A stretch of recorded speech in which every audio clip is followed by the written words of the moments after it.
Andrew Wade rétrograda les vitesses de son 18 roues. Alors que la silhouette de Portland se dessinait à l'horizon.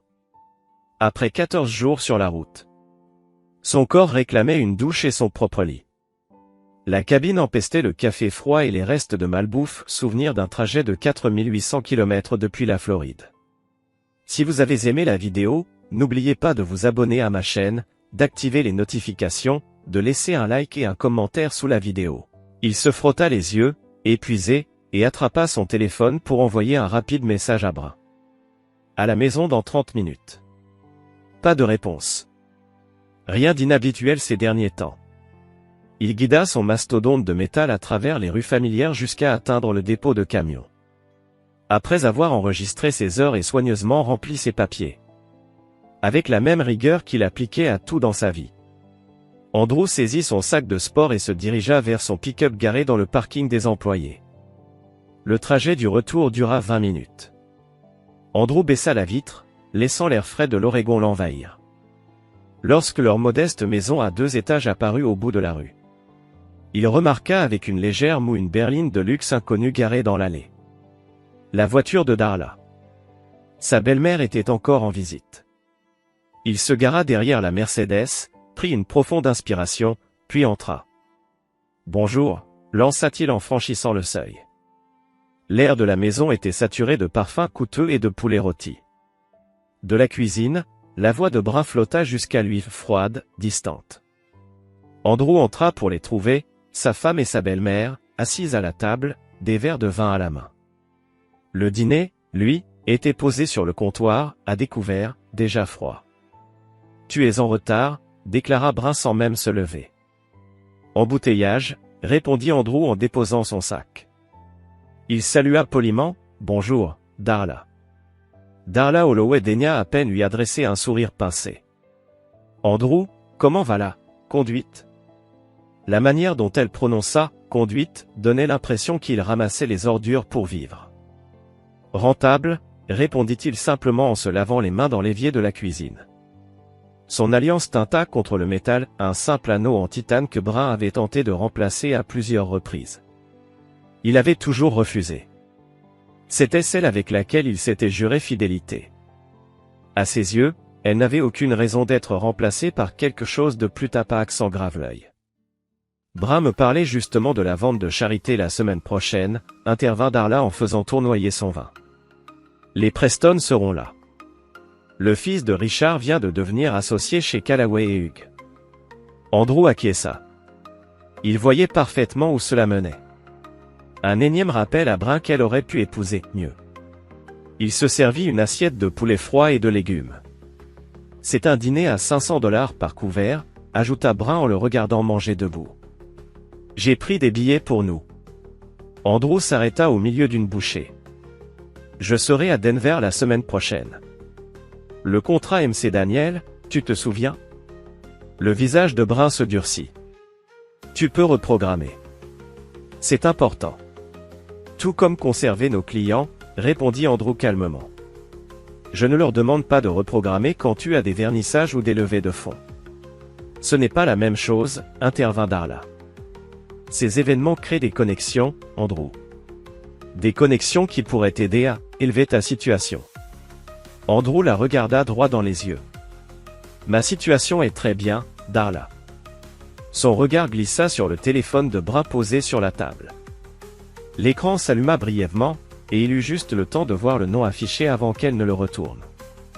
Nolan. Ton coach de texte à 20h, demanda-t-il d'un ton neutre. Brun plissa les yeux.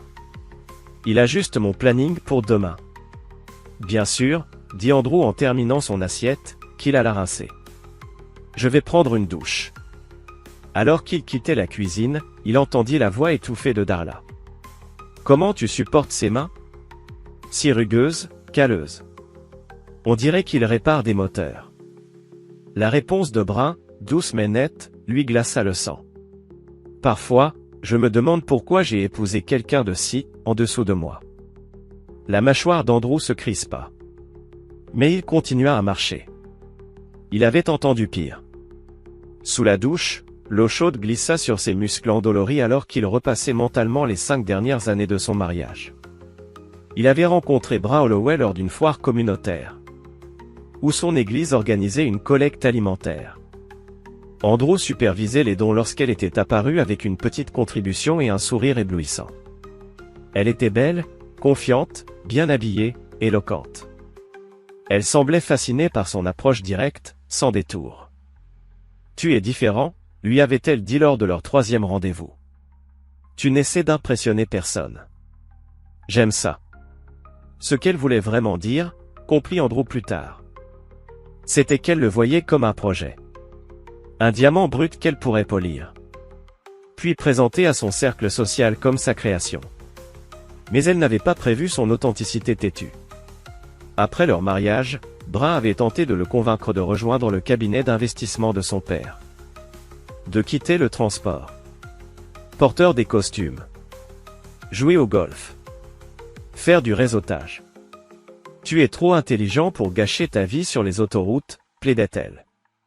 Andrew avait refusé. « Je gagne bien ma vie. Je possède mon entreprise. J'emploie 15 chauffeurs. Où est le gâchis ?» La porte de la salle de bain s'ouvrit, interrompant ses pensées. Bra était là, adossé au chambranle. « Maman est partie, dit-elle. » Andrew coupa l'eau et attrapa une serviette. « Tant mieux. Tu es obligé de la provoquer à chaque fois. J'ai dit bonjour et au revoir. C'est à peine de la provocation. » Bra croisa les bras. « Tu vois ce que je veux dire. Tu pourrais faire un effort. » Andrew sortit de la douche, la serviette autour de la taille. « Comme elle en fait avec moi. Elle veut juste ce qu'il y a de mieux pour moi. Et ce « mieux », ce n'est pas moi, c'est ça. » Il la contourna pour aller dans la chambre. Bra le suivit. « Ce n'est pas ce que j'ai dit. Mais c'est ce que tu penses. » Andrew enfila un t-shirt et un boxeur. « Toi et Darla l'avez suffisamment fait comprendre. »« Ne sois pas dramatique, » dit Bra en s'asseyant au bord du lit.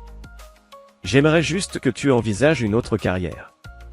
Quelque chose de plus stable. » Andrew faillit rire. « Je n'ai jamais raté un paiement de crédit. J'ai payé ton master. J'ai financé ton atelier d'art. Qu'est-ce qui n'est pas stable là-dedans? Tu sais ce que je veux dire. Un vrai bureau. Des horaires réguliers. » Encore ça, Andrew secoua la tête. « Bra, je suis routier depuis 15 ans. C'est mon métier. Je suis bon là-dedans. » « Tu étais bon dans plein de choses avant de me rencontrer, » rétorqua-t-elle. « Tu écrivais, tu voulais faire du droit. Et j'ai choisi ça. » Andrew s'assit à côté d'elle, en gardant ses distances. « C'est mon choix. Ma vie. Notre vie, » corrigea Bra. Mais sa voix manquait de conviction. Andrew la regarda longuement. Le maquillage encore parfait après une journée à sa galerie. Ses cheveux soigneusement ébouriffés pour un effet négligé chic. Même en leggings de yoga, tout semblait calculé. Et avec ce simple pull, elle avait l'air tout droit sorti d'un magazine. « Alors, la galerie ?» demanda-t-il, changeant de sujet. « Très bien », répondit Bra en se levant. « J'ai un nouvel artiste qui commence le mois prochain. Beaucoup de préparatifs en perspective. » Andrew hocha la tête. « Je serai là les 4 prochains jours. Si tu as besoin d'aide. » « Je vais gérer, » coupa-t-elle. Elle s'approcha de la porte, puis s'arrêta. « Ah, et Andrew. Maman nous a invités à dîner demain soir. J'ai dit qu'on viendrait. » Sans attendre sa réponse, elle quitta la pièce. Andrew s'allongea sur le lit, les yeux fixés au plafond. Il y a 5 ans, il croyait que Bra voyait qui il était vraiment. À présent, il se demandait si elle l'avait jamais vu. Le lendemain soir, le dîner au domaine des Holloway fut exactement ce qu'Andrew avait imaginé, une démonstration de richesse habilement déguisée en moment familial. La maison de Darla trônait dans les collines de l'ouest de Portland, une vaste demeure contemporaine aux murs de verre, dominant la ville. Andrew gara son pick-up entre une Jaguar et une BMW, ignorant la grimace de Bra face à son choix de véhicule. « On aurait pu prendre ma voiture, » marmonna-t-elle alors qu'ils approchaient de la porte d'entrée. « Ta voiture, ta mère, ton dîner » répliqua Andrew. « Autant me laisser conduire moi-même. Brin lissa sa robe de créateur et afficha un sourire parfait lorsque la porte s'ouvrit. Darla les accueillit avec des bises dans le vide et un regard critique. Brin, ma chérie, tu es ravissante. Andrew, je suis si contente que tu aies pu venir. Je vois que tu es venu avec le camion. Il m'emmène là où j'ai besoin d'aller, répondit Andrew avec un sourire poli. La maison était impeccable comme toujours, décorée dans des tons de blanc et de gris, donnant plus l'impression de traverser une installation artistique qu'un véritable foyer. Une paroi entière était couverte de photos de famille, Brin aux compétitions équestres, aux remises de diplômes, à des galas mondains. Aucune de son mariage. Robert se joint à nous, annonça Darla en les menant vers la salle à manger. Andrew haussa un sourcil. Robert Chambers était l'avocat de Darla, et un invité occasionnel au dîner. Sa présence à un repas familial semblait soigneusement orchestrée. « On fait quelque chose ?» demanda Andrew. « Je n'ai plus le droit d'inviter un vieil ami à dîner ?» lança Darla d'un geste de la main. Robert m'aide sur certains projets de la fondation. La fondation Holloway, le projet favori de Darla, une organisation soi-disant caritative qui semblait organiser davantage de galas de levée de fonds qu'elle ne faisait de bien concret. Andrew s'était toujours posé des questions sur son fonctionnement, mais il les gardait pour lui. Robert se leva à leur arrivée, serra la main d'Andrew d'une poigne molle. « Content de te voir, Andrew. »« Toujours sur la route ?»« Toujours », confirma Andrew en prenant place. Le dîner s'écoula dans un flot de conversations sur des événements exclusifs, des connaissances communes, des investissements immobiliers. Brin participait avec enthousiasme, tandis qu'Andrew mangeait en silence, observant. « Andrew, Brin me disait que tu envisageais de changer de carrière, » lança Robert pendant le dessert. Andrew jeta un coup d'œil à sa femme. « C'est ce qu'elle t'a dit ?» Brin parut déstabilisé. « J'ai juste mentionné que tu explorais des options. »« Ce n'est pas le cas, » déclara Andrew d'un ton sec. « Mon entreprise me satisfait pleinement. »« Quel gâchis » murmura Darla. « Avec ton intelligence, tu pourrais faire tellement plus que conduire. »« Je conduis, oui, » répondit Andrew. « Mais je gère aussi une flotte, je négocie des contrats, et je maintiens des relations avec des clients de transport à l'échelle nationale. » Un silence inconfortable s'installa.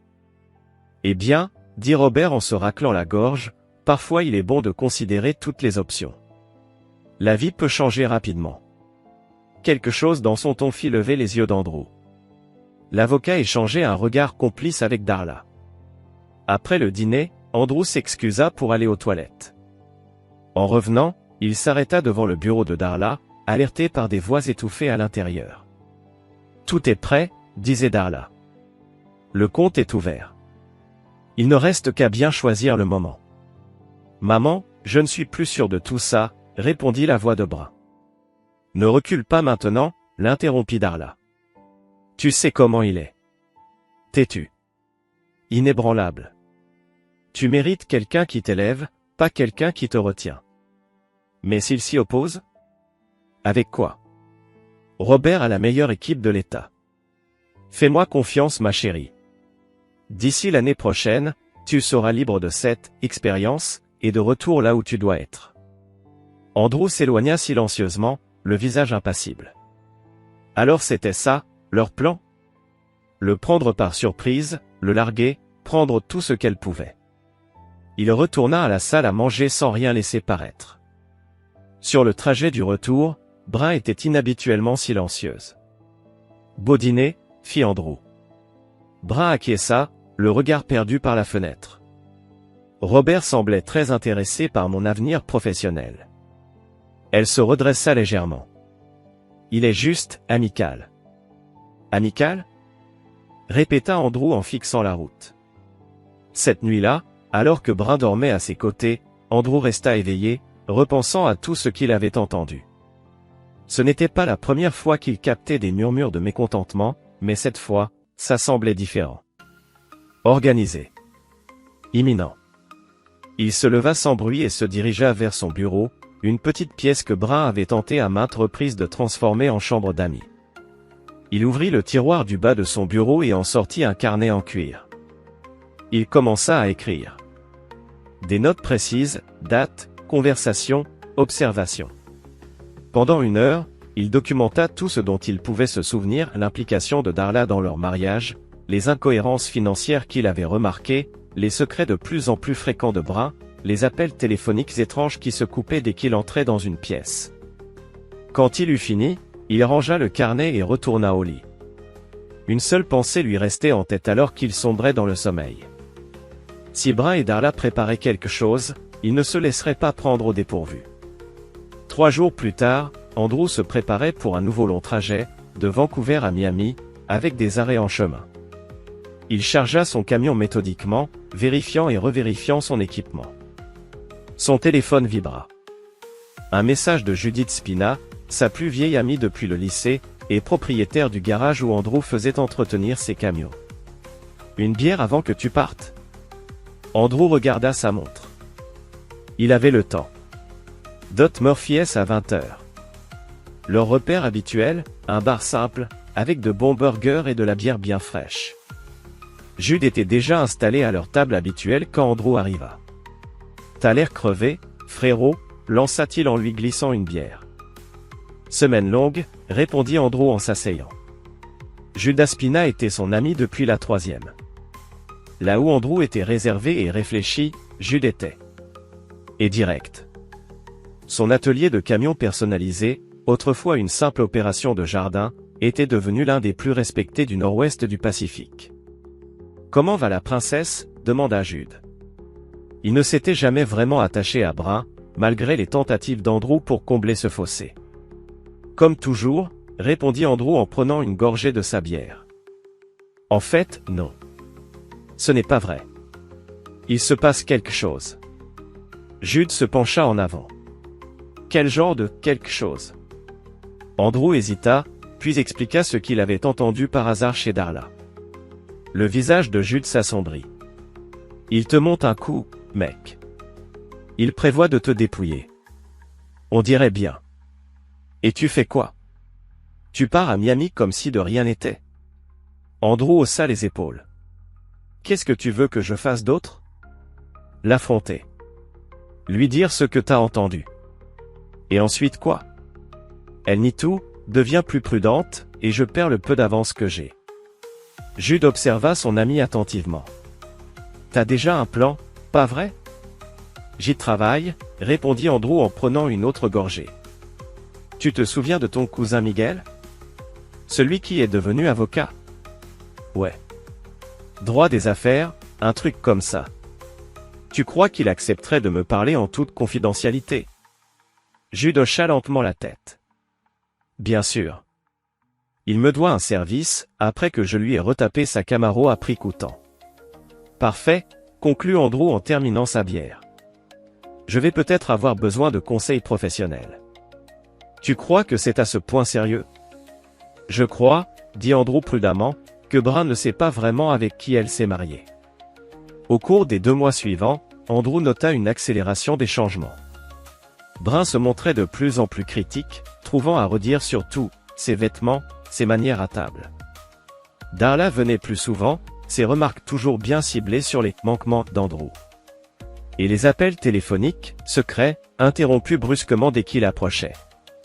Un soir, alors qu'il rentrait plutôt d'une livraison locale, Andrew trouva Brun au téléphone dans leur chambre.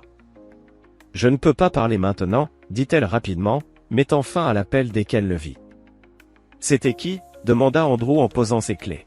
« Juste des affaires avec la galerie, » répondit Brun trop vite. « À 21 h ? La galerie ne fait pas d'horaire de bureau, Brun. » Elle se leva. « Pourquoi tu es déjà rentré ? » J'ai fini plus tôt, répondit-il en observant son visage. « Tu attendais quelqu'un d'autre ? » Le visage de Brun se durcit. « Qu'est-ce que c'est censé vouloir dire ? À toi de me le dire. Si t'as quelque chose à dire, vas-y. » Andrew s'adossa à l'encadrement de la porte. « Je pense que tu as une liaison. » L'accusation flotta dans l'air entre eux. Le visage de Brun pâlit, puis se teinta de colère. « Comment oses-tu ? » murmura-t-elle. « J'ai tort ? » Au lieu de répondre, Brun contre-attaqua. « C'est un peu fort, venant de toi. partis des semaines entières, dormant dans des motels à travers le pays. Qui sait ce que tu fais sur la route? Andrew ne mordit pas à l'hameçon. Je conduis, Brun. Je dors. Et je conduis à nouveau. Je t'appelle tous les soirs. Et je suis censé croire ça? Les hommes comme toi. La voix d'Andrew resta calme. Qu'est-ce que ça veut dire exactement? Brun hésita, puis se ressaisit. Tu sais quoi? Je ne vais pas avoir cette conversation. Tu veux m'accuser de choses sans preuve, très bien. Tu peux dormir dans la chambre d'amis. C'est ma maison aussi, lui rappela Andrew. Pas pour longtemps, répliqua Brun sèchement, avant d'avoir l'air de regretter ses paroles. Andrew hocha lentement la tête. Donc c'est comme ça. Andrew, je ne voulais pas dire. Si, tu l'as dit. Il se retourna pour partir, puis s'arrêta. Juste une chose à te rappeler, Brun. Je ne suis pas aussi simple que tu le crois. Cette nuit-là, Andrew appela Jude depuis la chambre d'amis. C'est en train d'arriver, dit-il dès que son ami décrocha. T'en es sûr? Elle l'a pratiquement admis. Et je pense qu'il y a un autre homme. Jude jura à voix basse. Quelle est la prochaine étape? J'ai besoin que tu installes quelque chose dans mon camion. Et je dois voir Miguel au plus vite. Tu penses à quoi, Andrew? Je pense qu'il est temps de lire les petites lignes, répondit-il. Et de m'assurer que c'est moi qui tiens le contrat. 3 jours plus tard, Brun lui remit les papiers du divorce. Motifs invoqués, abandon émotionnel et différends irréconciliables. Le lendemain matin, elle avait déjà emménagé chez sa mère. Ce qu'elle ignorait, c'est qu'Andrew s'attendait à ce coup. Et qu'il s'y préparait depuis longtemps. Le tribunal du comté de Portland était en effervescence quand Andrew franchit le seuil de l'imposant bâtiment. Il redressa sa cravate d'une simple bleue, pas l'une de celles griffées que Brun voulait toujours lui faire porter et consulta sa montre. Pile à l'heure. Devant la salle d'audience 3B, il repéra Jude, vêtu de sa version du « formel », une chemise propre et le seul jean non taché qu'il possédait. « Prêt pour ça ?» demanda Jude en lui tapant l'épaule. « Je suis prêt depuis longtemps », répondit Andrew. Ils entrèrent ensemble. Andrew vit immédiatement Brun assise au premier rang avec son avocat, un homme à l'allure chère, dans un costume parfaitement ajusté. Darla était juste derrière eux, murmurant quelque chose à l'oreille de Brun. Les trois levèrent les yeux à l'entrée d'Andrew, leurs expressions mélangeant mépris et confiance. Andrew s'installa à la table opposée, où Miguel Espina l'attendait. Le cousin de Jude avait accepté de le représenter pour des honoraires réduits, en guise de faveur. Ce que Miguel n'avait pas en apparence flamboyante, il le compensait largement par une préparation méticuleuse, et un esprit juridique redoutable. Ils ont l'air sur deux, murmura Miguel. Qu'il le soit, répondit Andrew. Le greffier appela le tribunal à l'ordre, et la juge Regina Martinez entra. Une femme stricte d'une 60aine d'années, au regard perçant. Elle examina les dossiers devant elle, son visage impassible. Ouverture de la procédure de divorce dans l'affaire Holloway-Wade contre Wade, annonça-t-elle. Je comprends que la requérante souhaite un jugement accéléré? L'avocat de Brun se leva. Oui, votre honneur. James Whitfield, représentant Brun Holloway-Wade. Nous demandons une division immédiate des biens et une pension alimentaire pendant la durée de la procédure. Ma cliente a été financièrement dépendante de son mari tout au long de leur mariage et nécessite un soutien immédiat. Le juge Martinez hocha la tête. Partie défenderesse, Miguel Rose. Miguel Espina, représentant Andrew Wade. Votre honneur, nous contestons à la fois la caractérisation du mariage et la demande de soutien d'urgence. Le juge baissa ses lunettes pour mieux voir. Très bien. Madame Holloway-Wade? Veuillez vous approcher de la barre. Brun s'avança vers la barre des témoins, incarnation parfaite de la détresse élégante, dans une robe bleu marine aussi sobre que soignée. Après avoir prêté serment, elle se ressaisit, maîtrisant une vulnérabilité savamment répétée. Whitfield entama l'interrogatoire. Madame Holloway-Wade, pouvez-vous décrire votre mariage avec le défendeur? Nous sommes mariés depuis 5 ans, répondit Brun, la voix douce mais claire. Au début, tout allait bien. Je pensais qu'Andrew avait du potentiel. Mais au fil du temps, il est devenu de plus en plus distant. Son travail l'emmenait loin pendant des semaines, me laissant seul à gérer notre maison et nos engagements sociaux. Et comment cela vous a-t-il affecté? Brun essuya ses yeux avec un mouchoir. Je me sentais abandonné, isolé. Andrew a toujours refusé de considérer une carrière plus adaptée, malgré les connexions de ma famille. Il préférait vivre dans des motels et des relais routiers plutôt que de construire une vraie vie avec moi. Depuis son siège, Andrew observait sa prestation avec détachement. C'était exactement ce qu'il avait anticipé. Monsieur Wade subvenait-il aux besoins financiers du foyer, poursuivit Whitfield. Il payait les factures, admit Brun. Mais il contrôlait toutes nos finances. Je devais lui demander de l'argent pour des besoins de base. C'était humiliant. Andrew haussa un sourcil, mais ne dit rien. Miguel prit une note. Et pourquoi demandez-vous une aide financière d'urgence? J'ai dû emménager chez ma mère. Je n'ai aucun revenu indépendant. La galerie où je travaille est une organisation à but non lucratif. J'y suis bénévole. Andrew le sait. Pourtant, il a gelé nos comptes communs. Pas d'autres questions, votre honneur, conclut Whitfield. Le juge Martinez se tourna vers Miguel. Contre-interrogatoire, maître Espina. Miguel s'approcha de la barre. Madame Holloway Wade, vous avez déclaré faire du bénévolat dans une galerie d'art, c'est exact? Oui. La West Side Mode Art Collective. J'en suis la curatrice. Et qui a fondé cette galerie? Brun se tortilla légèrement. Ma mère l'a créée dans le cadre du programme communautaire de la Fondation Holloway. Je vois. Et qui siège au conseil de la Fondation Holloway?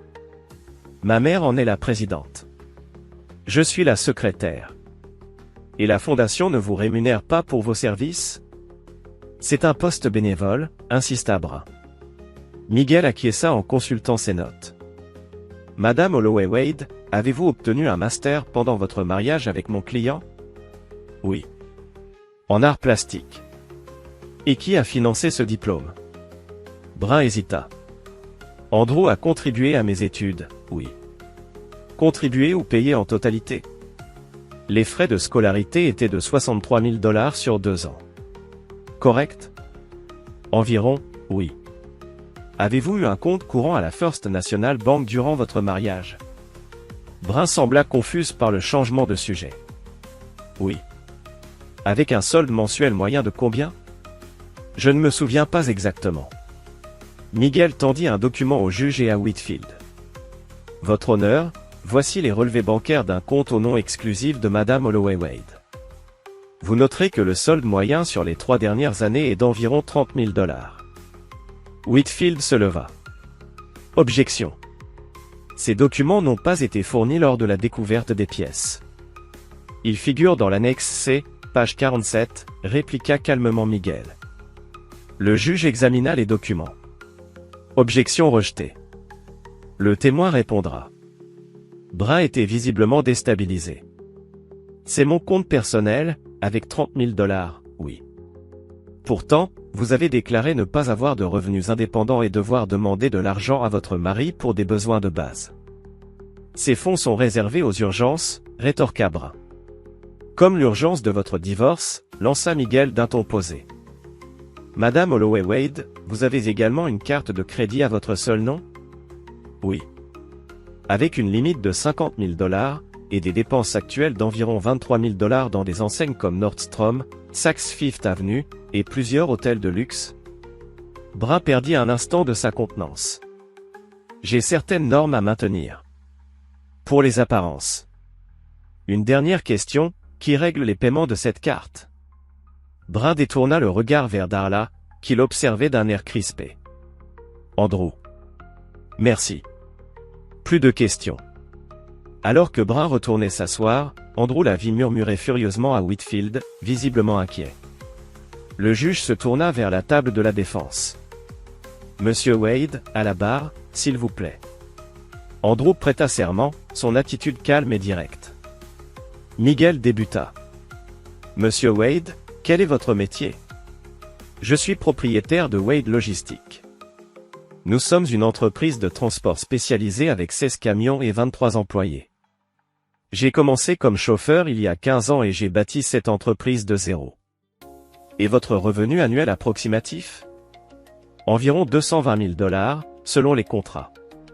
Durant votre mariage avec Madame Holloway Wade, comment gérez-vous les finances? Andrew se pencha légèrement. Nous avions des comptes communs pour les dépenses du foyer et les investissements. Brun avait aussi ses propres comptes personnels, que je créditais chaque mois de 5 000 $ pour ses dépenses discrétionnaires. Je payais toutes les factures du foyer, ses cartes de crédit, ses études, et j'ai versé 100 000 $ pour qu'elle ouvre un atelier d'art. Avez-vous déjà refusé à Madame Holloway Wade l'accès au fonds? Jamais. Elle avait un accès total à nos comptes communs, et à ses propres comptes. Miguel acquiesça. Monsieur Wade, Madame Holloway Wade vous a décrit comme vivant dans des motels et des relais routiers. Que répondez-vous à cela? Je suis sur la route environ 180 jours par an. Mon entreprise transporte des marchandises de haute valeur, sensibles au temps, nécessitant une manutention spécialisée. Quand je conduis, je reste dans des logements prédéfinis sur des itinéraires établis. C'est une routine professionnelle, pas un choix de vie. Et quand vous ne conduisez pas? Je suis chez moi, à gérer l'entreprise et à entretenir notre maison. Miguel tendit un autre document au juge. Votre honneur, j'aimerais verser ceci au dossier. De quoi s'agit-il, maître? D'un contrat postnuptial signé par les deux parties il y a 3 ans. À travers la salle d'audience, Andrew vit le visage de Brun se décomposer. Whitfield se précipita sur ses notes. Objection. Aucun contrat postnuptial n'a été divulgué dans les dépôts initiaux. Miguel resta impassible. Votre honneur, l'accord a été enregistré au bureau du comté il y a 3 ans. C'est un document public. Nous y faisons référence dans notre réponse à la requête, paragraphe 17. Le juge examina le document. Objection rejetée. Continuez, maître Espina. Miguel se tourna de nouveau vers Andrew. Pouvez-vous expliquer les circonstances de cet accord? Andrew acquiesça. 3 ans après notre mariage, Brun a exprimé le souhait de protéger son fonds fiduciaire et son héritage futur. Elle a demandé un contrat postnuptial pour garantir que les biens de sa famille restent séparés. Et vous avez accepté cela? Oui. Mais à certaines conditions. Lesquelles? Le regard d'Andrew croisa brièvement celui de Brun. Que tous les biens matrimoniaux que j'apportais ou que j'acquérais via mon entreprise me reviennent en cas de divorce. Et que si l'un des deux partenaires s'engageait dans une relation extra-conjugale ou commettait une malversation financière, il perdrait tout droit sur les biens matrimoniaux communs. Whitfield s'était de nouveau levé. Votre honneur, mon client n'a pas été représenté correctement lorsque cet accord a été signé. Nous contestons sa validité. Miguel brandit alors la dernière page du document. L'accord a été préparé par le cabinet Sutton et Meyers et signé en présence d'un notaire. La signature de Madame Holloway Wade figure aux côtés de celle de son avocate de l'époque, Rebecca Sutton. Le juge examina attentivement le document. L'accord semble avoir été rédigé dans les règles, maître Whitfield. Votre objection est notée, mais rejetée. Andrew observa Brun se pencher vers son avocate pour lui murmurer quelque chose, visiblement paniqué. Le visage de Darla s'était figé, devenu de pierre. Miguel poursuivit calmement. Monsieur Wade, Madame Holloway Wade vous a décrit comme quelqu'un de contrôlant et d'absent. Comment décririez-vous votre mariage? Andrew marqua une pause avant de répondre. Je crois que c'était un partenariat. Des forces différentes, des intérêts différents, mais un véritable partenariat. J'ai soutenu, sans jamais poser de questions, les ambitions scolaires et professionnelles de Brun. J'ai accepté les réticences de sa famille à mon égard. J'ai tenté de construire une vie qui nous conviendrait à tous les deux. Et quand avez-vous réalisé que ce n'était pas réciproque? Il y a environ 6 mois. J'ai commencé à remarquer des changements, des appels secrets, des absences inexpliquées, des remarques de plus en plus critiques sur mon travail, mes vêtements, mes amis. Puis un jour, j'ai surpris Brun et sa mère en pleine conversation. Elle parlait littéralement de la libérer de cette expérience. Whitfield bondit de nouveau. Objection. On rapporte des propos tenus par d'autres. Soutenu, trancha le juge. Le jury ignorera la dernière déclaration. Miguel reprit sans se troubler. Monsieur Wade, pensez-vous que votre épouse vous ait été fidèle durant votre mariage? Brun se raidit visiblement. Non, répondit Andrew d'une voix ferme. Je ne le pense pas. Et sur quoi repose cette conviction? Le visage d'Andrew demeura impassible. Des relevés téléphoniques faisant état de centaines d'appels et de messages envoyés à un certain Nolan Fizé, son coach personnel, souvent tard dans la nuit ou pendant mes déplacements. Des factures d'hôtel sur sa carte de crédit pour des dates où elle prétendait assister à des conférences artistiques. Et des photos prises par un enquêteur privé agréé les montrant ensemble dans une maison de location à Cannon Beach, il y a 3 mois. La salle d'audience explosa en chuchotements. Whitfield semblait sous le choc. Le visage de Brun s'effondra, mélange de stupéfaction et de colère. Darla, elle, était figée, les jointures de ses doigts blanchies sur son sac de créateur. Miguel tendit un dossier au juge. Votre honneur, voici les relevés téléphoniques, les extraits de cartes de crédit et le rapport de l'enquêteur auquel mon client a fait référence. La juge Martinez feuilleta les documents, les sourcils froncés. Tout semble en règle, maître Spina. Poursuivez. Monsieur Wade, dans ces circonstances, que demandez-vous au tribunal? Andrew se redressa dans son siège. L'exécution intégrale de notre contrat postnuptial. Selon ces termes, l'infidélité de Brun annule tous ses droits sur les biens communs et sur toute forme de soutien financier complémentaire. Pas d'autres questions, votre honneur. Whitfield s'avança pour la contre-interrogation, visiblement déstabilisé. Monsieur Wade, vous voyagez beaucoup pour votre travail, n'est-ce pas?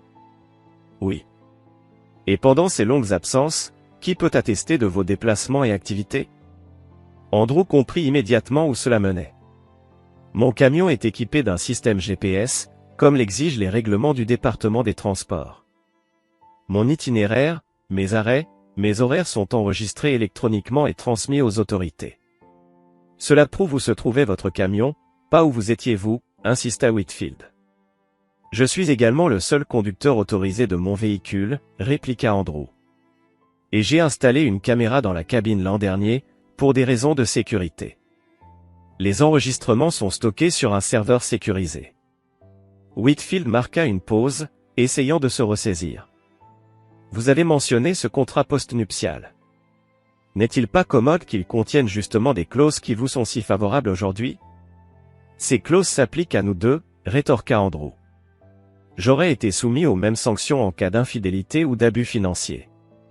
Et vous attendez du tribunal qu'il croit que vous avez proposé ces clauses spécifiques il y a 3 ans, en prévoyant ce qui se passe aujourd'hui.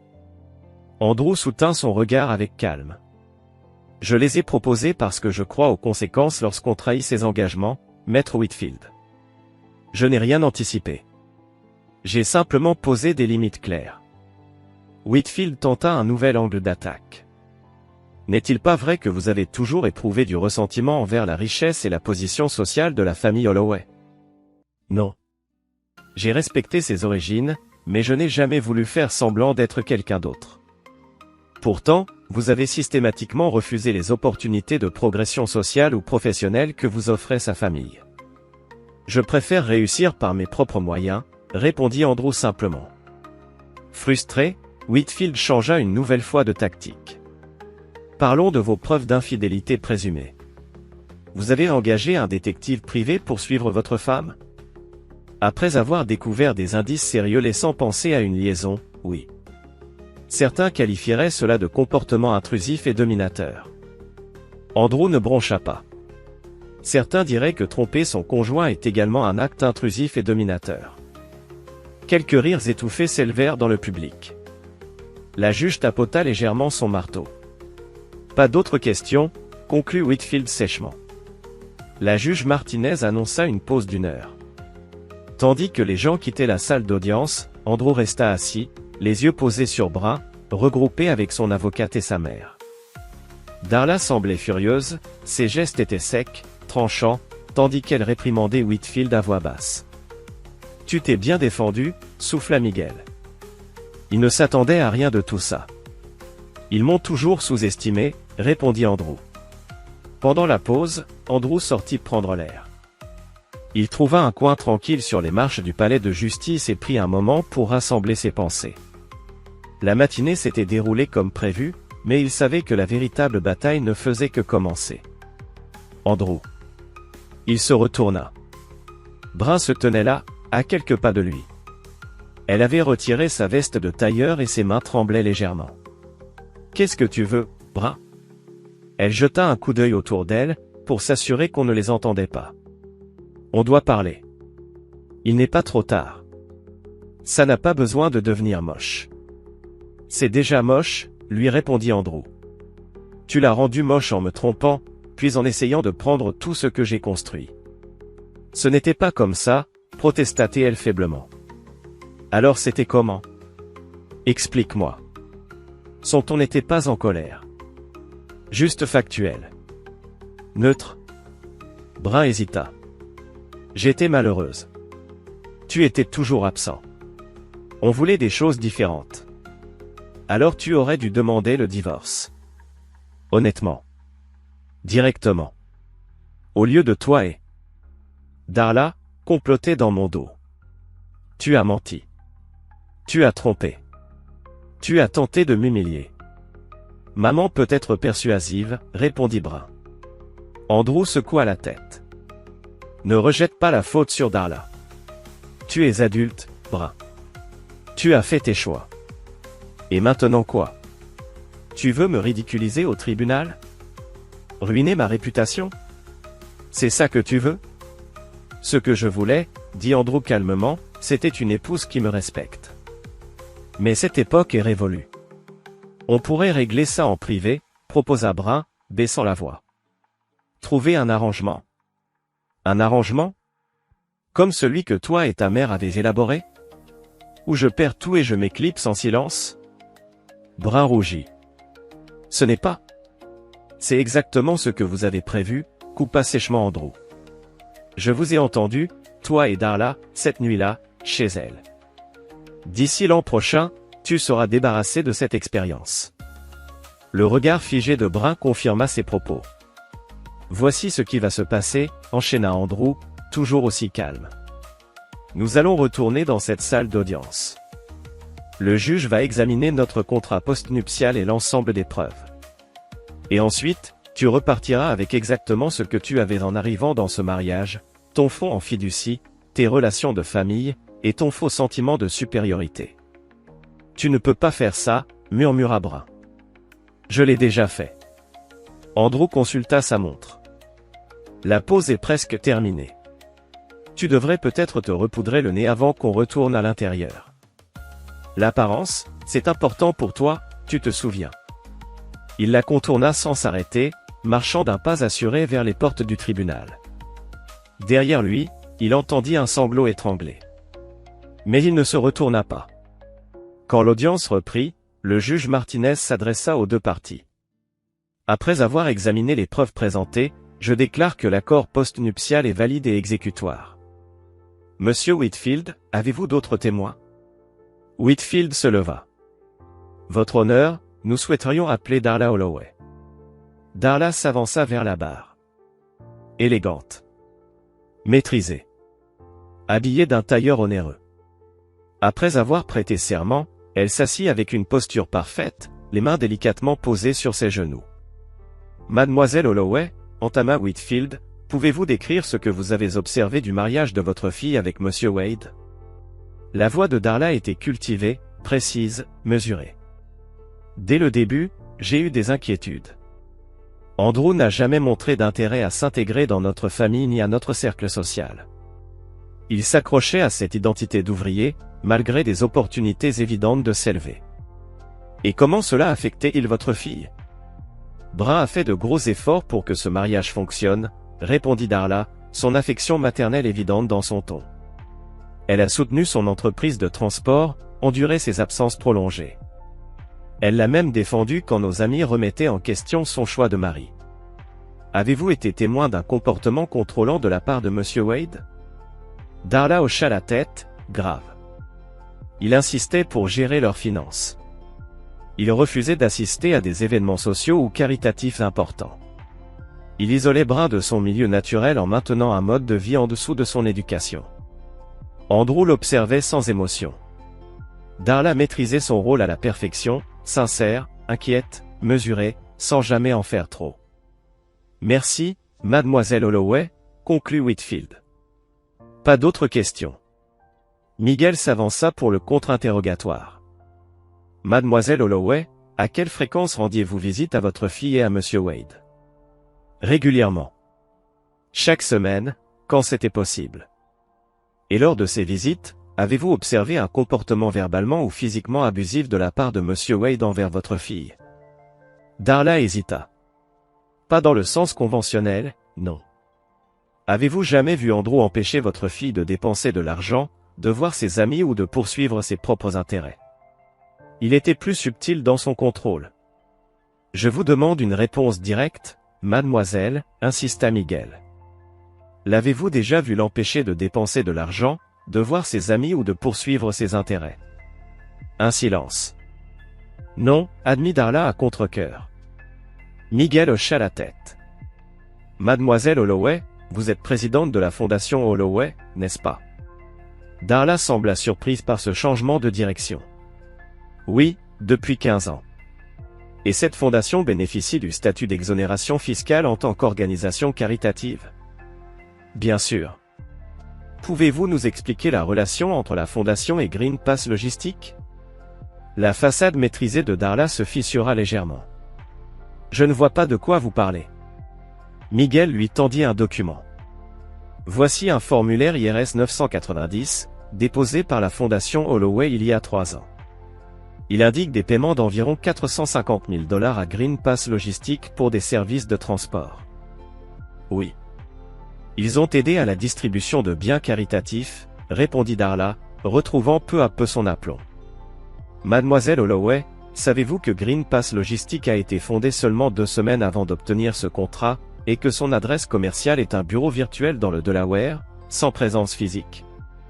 Un silence pesant tomba dans la salle d'audience. Les doigts de Darla se crispèrent sur le document. Je ne gère pas les opérations quotidiennes, dit-elle sèchement. Mais Miguel ne lâcha rien. Savez-vous également que l'agent enregistré de Green Pass Logistique est Robert Chambers, qui est à la fois votre avocat personnel et le conseiller juridique de la fondation Holloway?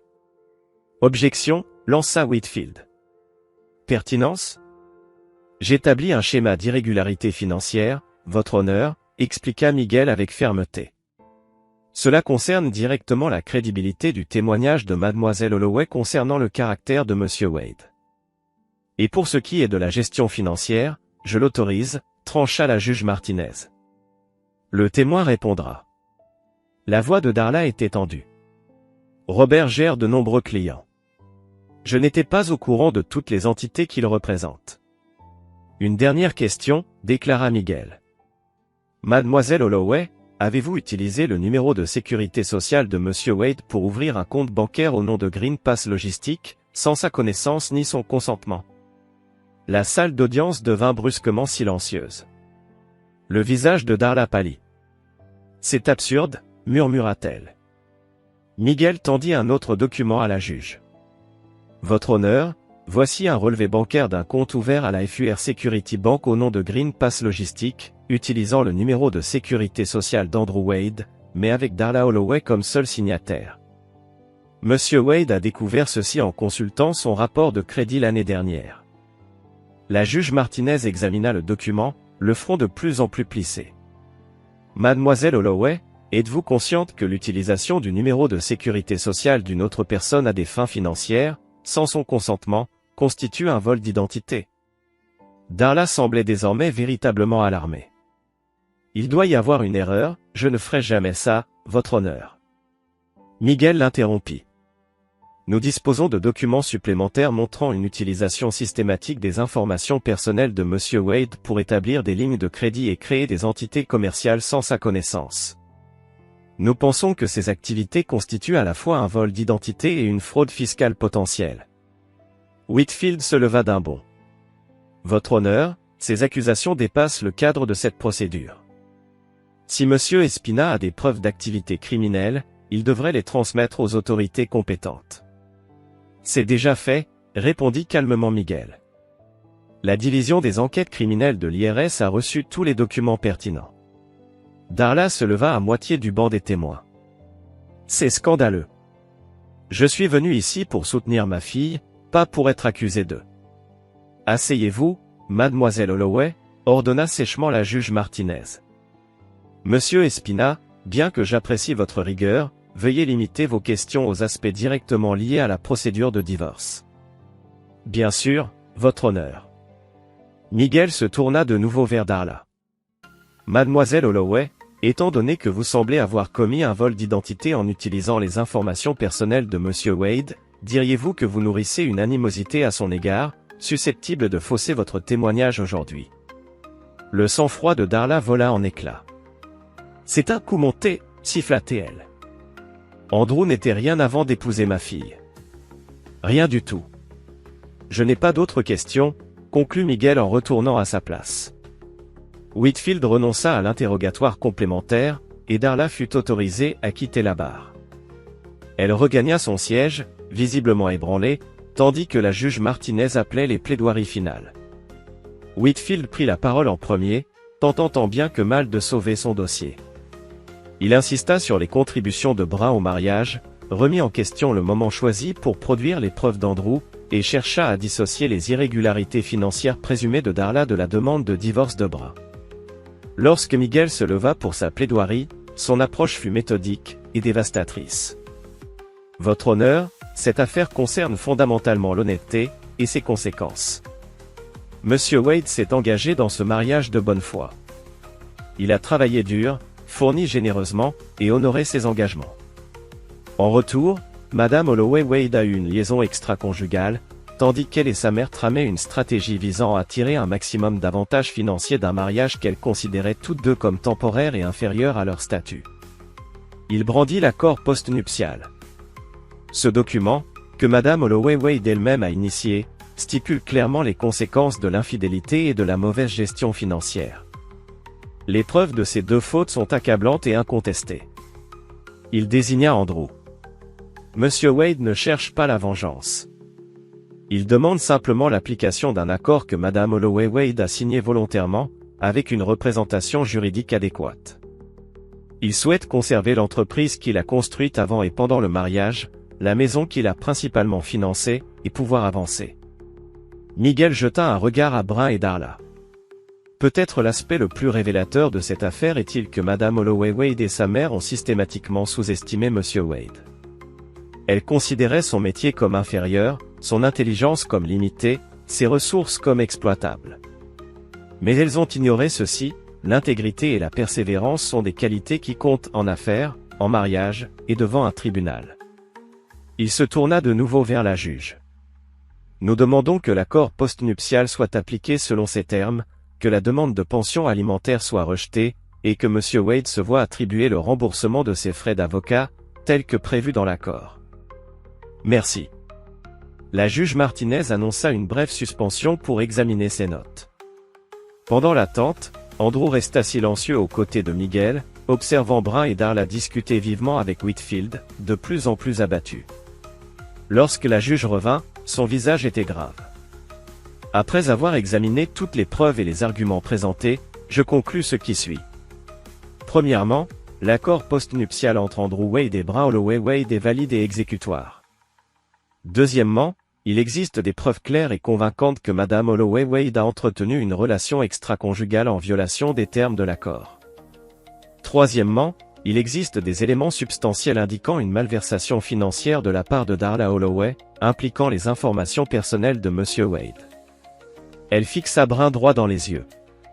Par conséquent, conformément aux termes de l'accord postnuptial, Madame Holloway Wade perd tout droit sur les biens matrimoniaux communs, y compris la résidence familiale et les parts de Monsieur Wade dans ses affaires. Sa demande de pension alimentaire est rejetée. La juge se tourna vers Darla. Mademoiselle Holloway, bien que vous ne soyez pas officiellement partie à cette procédure, sachez que je transmets les éléments concernant le vol d'identité et la fraude fiscale potentielle au procureur pour examen.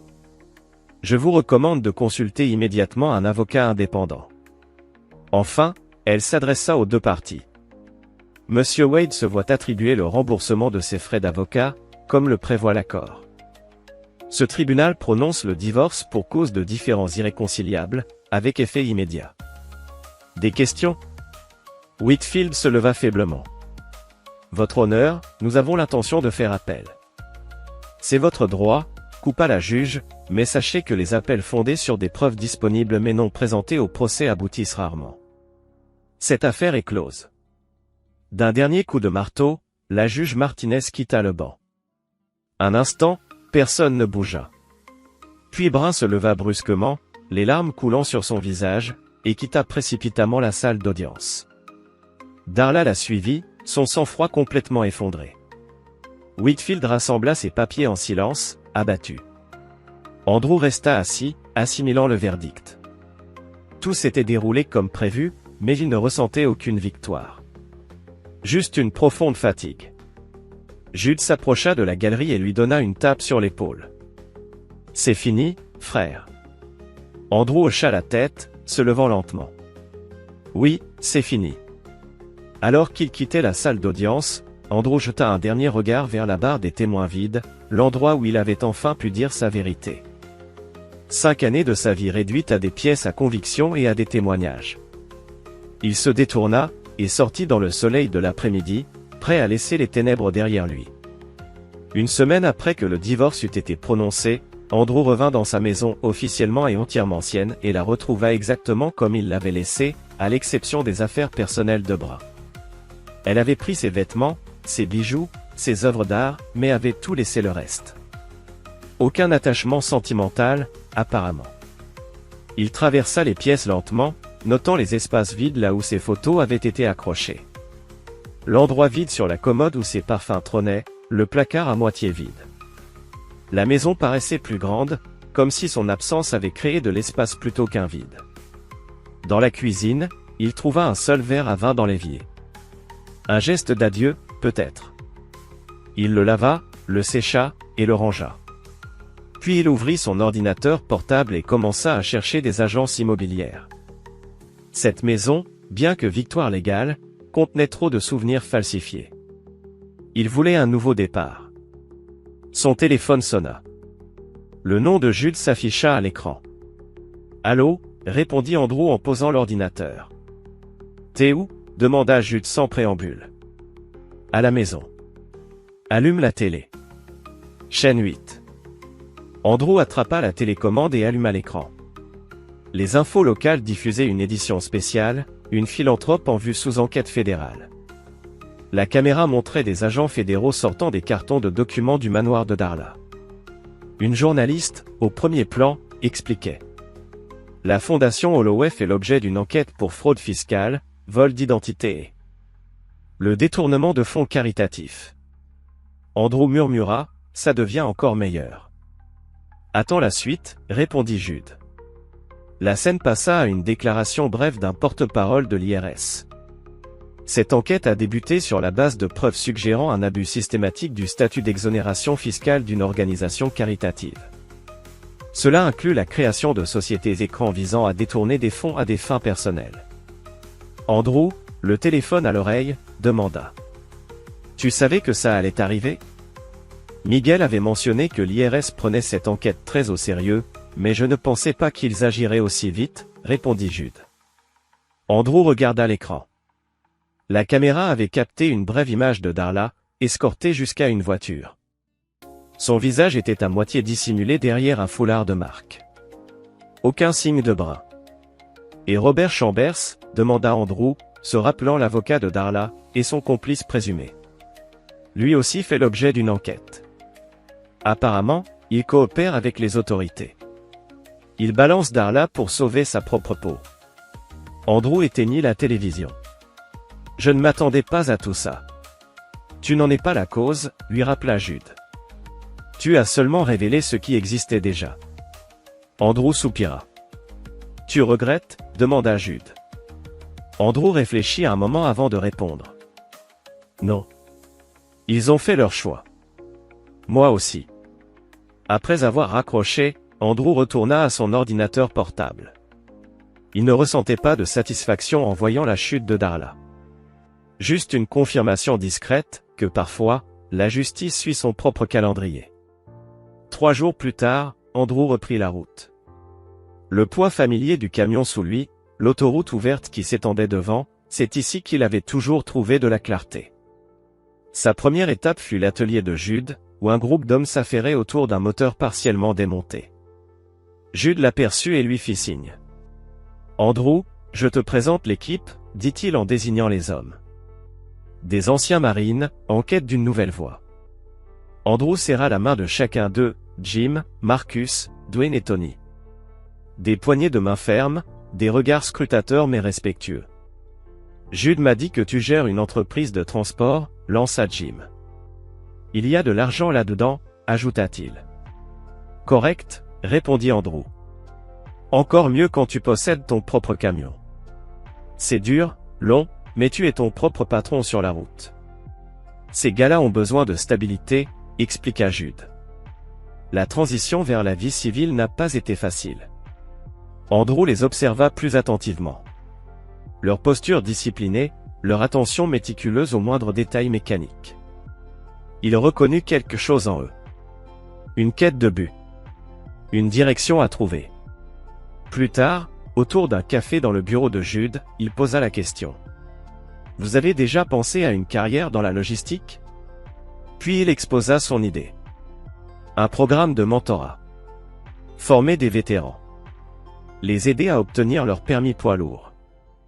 Peut-être même, un jour, les aider à acheter leur propre camion. Jude s'adossa à sa chaise. C'est un sacré engagement.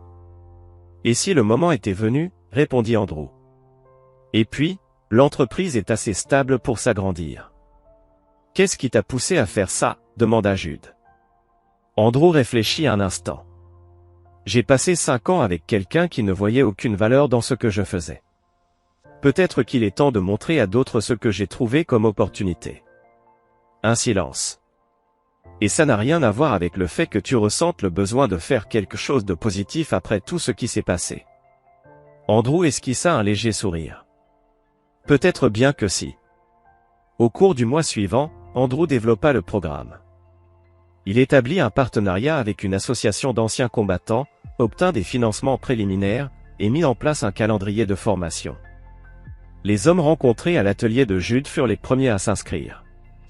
Il vendit aussi sa maison, en acheta une plus petite, plus proche de son siège social, et reprit ses trajets habituels. Le rythme de la route avait quelque chose de thérapeutique. Des kilomètres d'asphalte se déroulant sous ses roues. Des paysages changeants. La solitude, sans l'isolement. De temps en temps, il avait des nouvelles de Brun. Elle avait déménagé à Seattle, trouvé un poste dans une autre galerie. Aucune mention de Nolan, son entraîneur. Les ennuis juridiques de Darla ne faisaient que s'aggraver, à mesure que les enquêteurs découvraient de nouvelles irrégularités dans les finances de sa fondation. Andrew suivait les actualités avec détachement. Comme on observe un orage passer au loin, sur des collines éloignées. Leur vie ne se croisait plus. Jusqu'à 6 mois plus tard.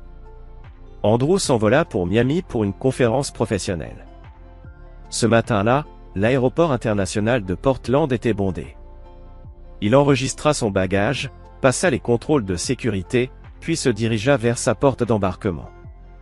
En passant devant un comptoir de location de voitures de luxe, son regard se posa machinalement, puis il se figea.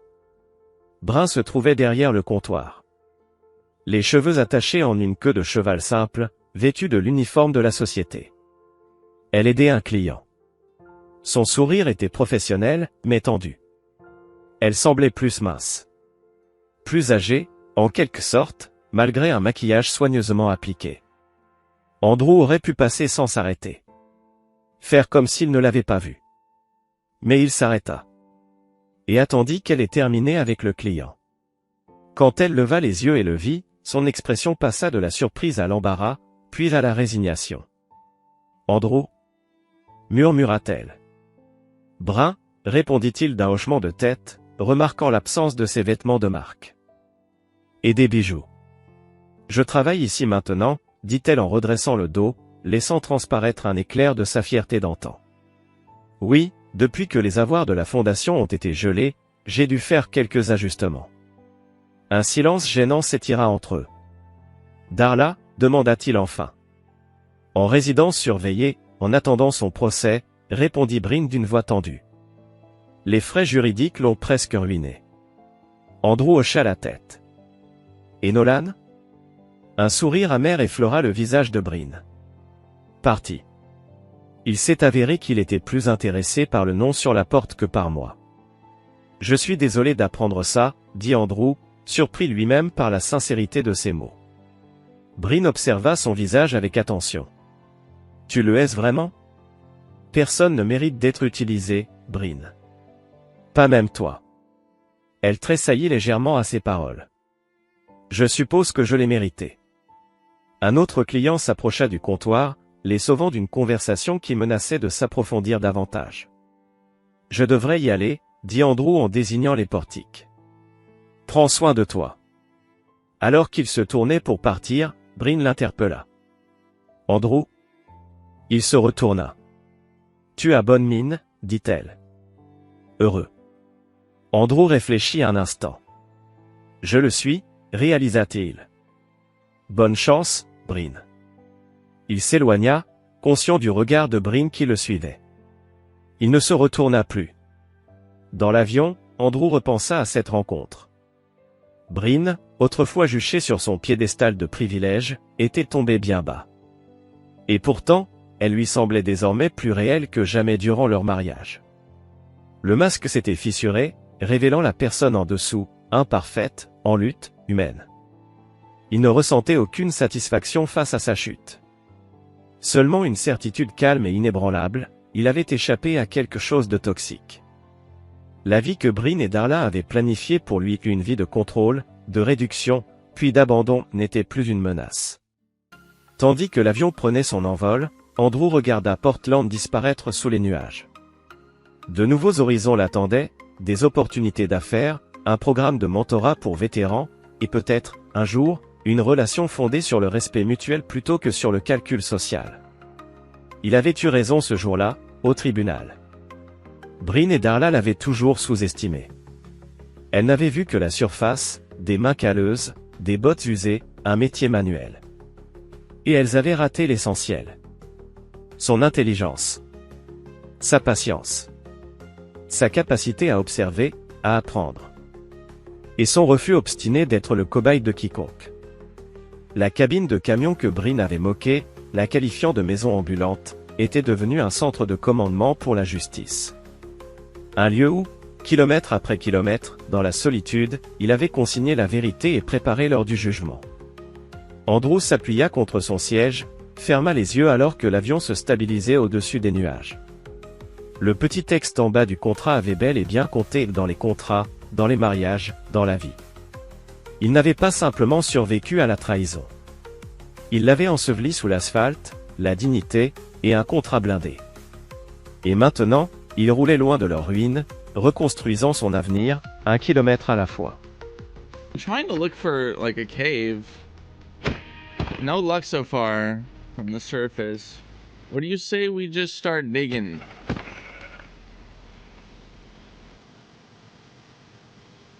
Whoa, what's going on over here? Well, I got hella food, which is nice.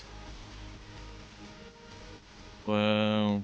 Is this a... Wait, don't tell me. Is it a mangrove swamp? Where do I see the, Oh, I hear frogs. Hey! Hey, buddy. Oh, where'd he go? There you go. Hi! You're so cute. Alright, did I get it right? Did I get it right? Where does it say?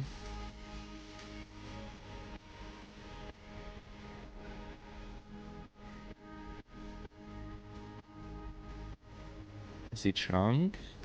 Minecraft Overworld.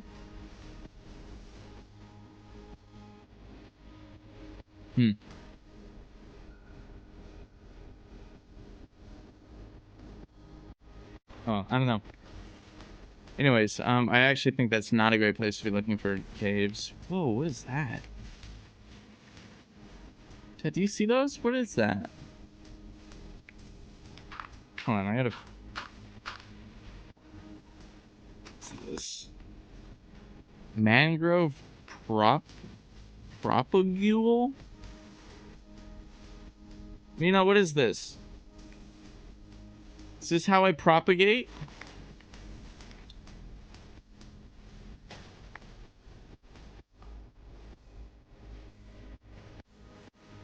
I need my plant girly. And her infinite wisdom to explain me.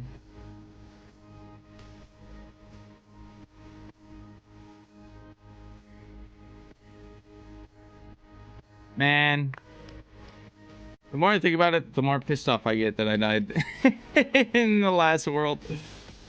Okay, guys, we're just gonna start digging, because, oh, wait, unless... Nope. It's an under...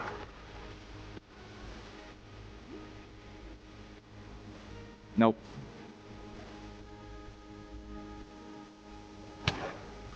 No. Okay, maybe this isn't the best place to dig then if there's just underwater caves.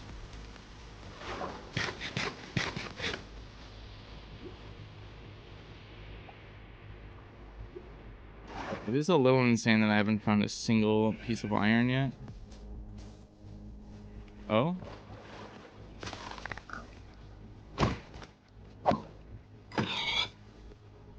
Okay. Okay. This looks like something. Perhaps. Hey!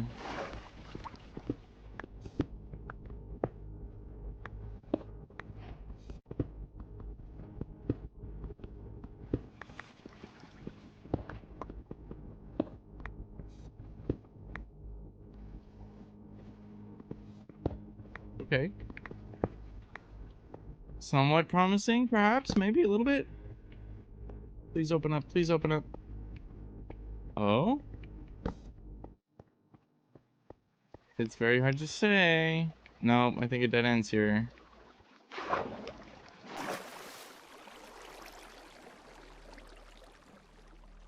Maybe?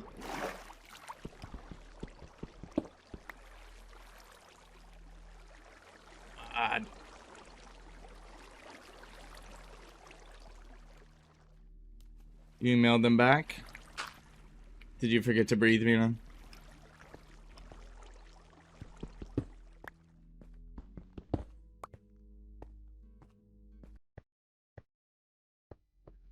That really is very cool of them. Did you see what I did there? Guys, did my joke land? Do you get it? Whoa!